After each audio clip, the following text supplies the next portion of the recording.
Waktu Anda 1 menit dimulai ketika Anda berbicara. Silakan. Terima kasih Mas Hendy, kawan saya ingin mengajukan pertanyaan berkaitan dengan pelayanan publik dan tata kelola birokrasi. Pendapatan asli daerah merupakan salah satu sumber terbesar APBD. Mas Hendy, bagaimana strategi saudara dalam meningkatkan pelayanan publik dan tata kelola birokrasi sehingga mampu mendorong peningkatan PAD kita? Terima kasih. Sudah cukup, Bapak? Cukup. Baik, kami persilakan kepada calon wakil gubernur nomor urut 1 untuk menjawab. Waktu Anda 3 menit dimulai ketika Anda berbicara. Terima kasih Gus Yassin.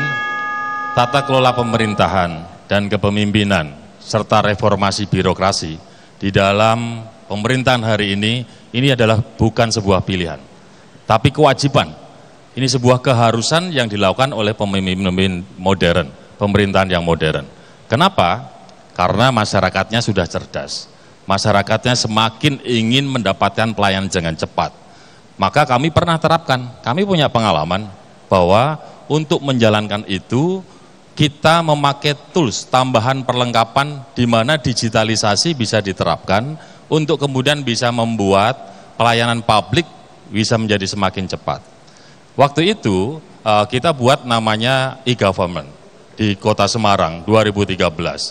Apa yang terjadi? Resistensinya adalah pertama dari teman-teman internal PNS. Ada yang sudah sepuh, sudah tua, nggak paham dengan kemajuan teknologi. Tapi kita buat fakta integritas, kita paksa. Karena menurut kami waktu itu bahwa kemajuan teknologi adalah hal yang tidak bisa kita abaikan begitu saja. Maka kemudian berkembang. Mulai dari e-planning, perencanaan, musrenbang di tingkat RW, kelurahan, kecamatan, sampai musrenbang kota, ada sebuah perencanaan yang bisa dimasukkan oleh masyarakat lewat e-planning tadi. Sehingga akan muncul usulan-usulan aspirasi dari masyarakat yang mungkin mereka waktu itu tidak datang di dalam musrenbang. Kemudian di dalam program e-budgeting, masyarakat juga bisa melihat ternyata di OPDA itu ada anggaran sekian untuk program apa, sekarang sudah dikerjakan atau belum. Sehingga di dalam fungsi controlling, e-control, MONEF, kami kemudian bisa ikut mendapatkan masukan dari masyarakat. Masyarakat menyampaikan ada kemudian program yang mestinya sudah dijalankan di PU, tapi kemudian di titik yang mestinya dijalankan itu belum ada kegiatan, padahal sudah masuki bulan Oktober.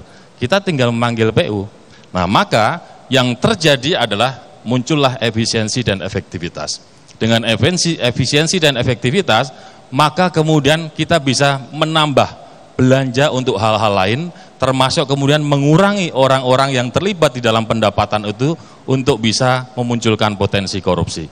Karena antar satu dengan yang lain kemudian bisa dihindarkan untuk ketemu. Itulah yang kami lakukan.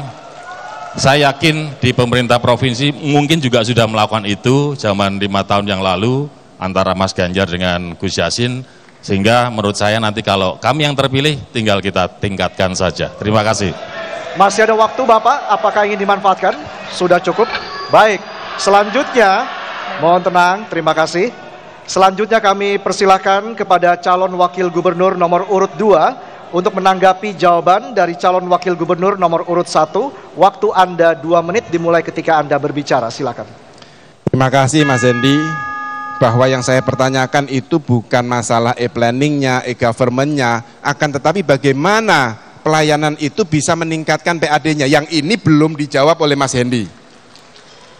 Maka pelayanan publik prima penting Mas Hendy untuk menjadi semangat dalam penyelenggaraan pemerintah Provinsi Jawa Tengah. Dengan memberikan pelayanan prima, maka manfaatnya tidak saja memberikan pelayanan secara maksimal kepada seluruh rakyat Jawa Tengah, namun juga akan kembali pada pemerintah Provinsi Jawa Tengah.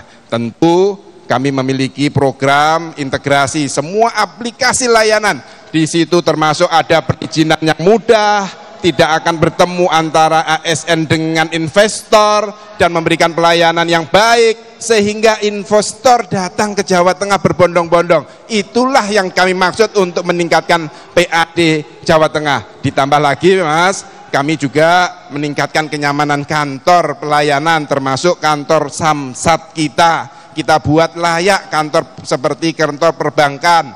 Di situ juga ketika masyarakat datang ke kantor Samsat biasanya membawa anak-anak, maka di situ juga akan kita sediakan arena bermain buat anak-anak sehingga kenyamanan itu terdapatkan di sana, karena kita tahu bahwa wajib hukumnya membayar pajak, maka yang bayar harus kita layani dengan baik. Terima kasih. Masih ada waktu Bapak? Cukup. Sudah cukup, baik. Pendukung harap tenang, harap tenang. Sesuai kesepakatan bersama kita tadi, harap tenang. Terima kasih. Selanjutnya kami persilakan calon wakil gubernur nomor urut 1 untuk merespon tanggapan dari calon wakil gubernur nomor urut 2. Waktu Anda 2 menit, silakan. Rasa-rasanya saya juga sudah menjawab ya, dengan e-government itu membuat orang kemudian tidak perlu tatap muka. Karena tidak perlu tatap muka, maka kemudian tidak ada potensi korupsi atau kebocoran. Jadi Gus Yassin, menurut saya jawabannya saya kasih pantun saja Gus Yassin. Debat bukan ajang menjatuhkan. Jangan marah-marah kalau berbeda pendapat. Mari kita jaga persatuan, bersama kita bangun Jawa Tengah perkasa.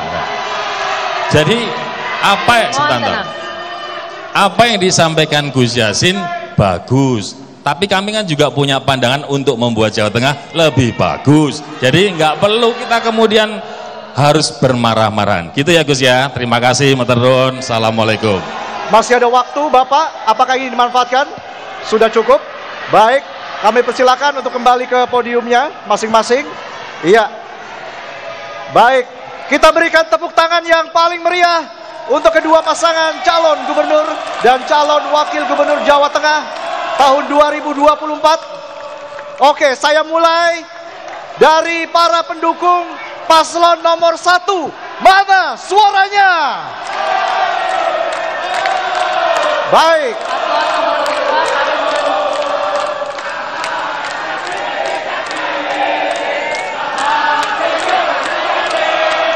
Oke. Dan selanjutnya para pendukung paslon nomor 2. Mana suaranya?